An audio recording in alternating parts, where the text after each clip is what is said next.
मैं professor doctor Aftab यूनुसरी और cardiac surgeon हूँ।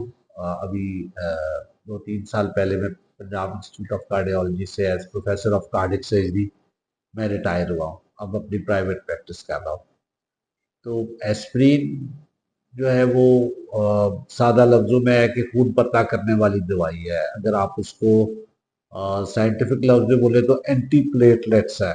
जो आपके ब्लड में प्लेटलेट्स होते हैं वो उनके फंक्शन को थोड़ा सा मॉडिफाई करती है। जहाँ भी कोई रफ जगह हो वहाँ पे प्लेटलेट्स जाके इकट्ठे होते हैं पहले। तो बेसिकली एस्प्रिन उस इकट्ठे होने को रोकती है, उससे तो ब्लड क्लॉटिंग रुक जाती है।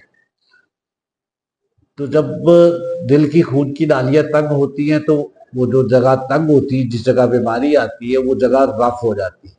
तो उस रफ सरफेस के ऊपर जाके प्लेटलेट्स एग्रीगेट होती है, इकट्ठी होती है और वहाँ पे ब्लड क्लॉटिंग शुरू होती है।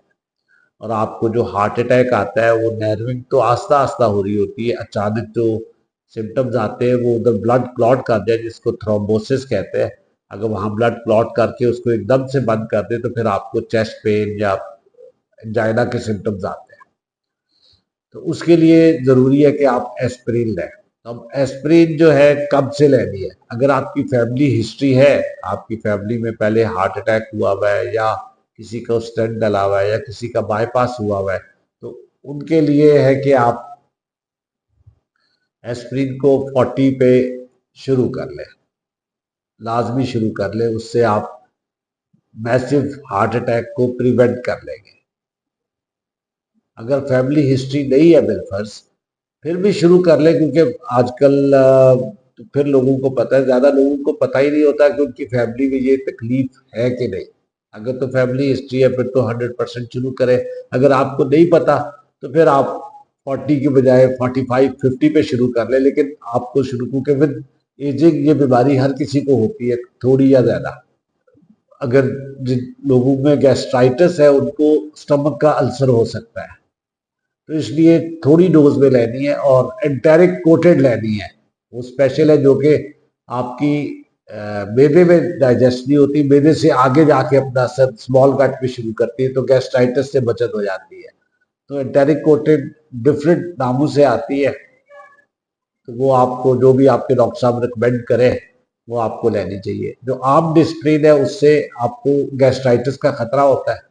वो 300 मिलीग्राम की होती है, तो आधी गोली अगर लेते हैं आप तो 150 बनती है।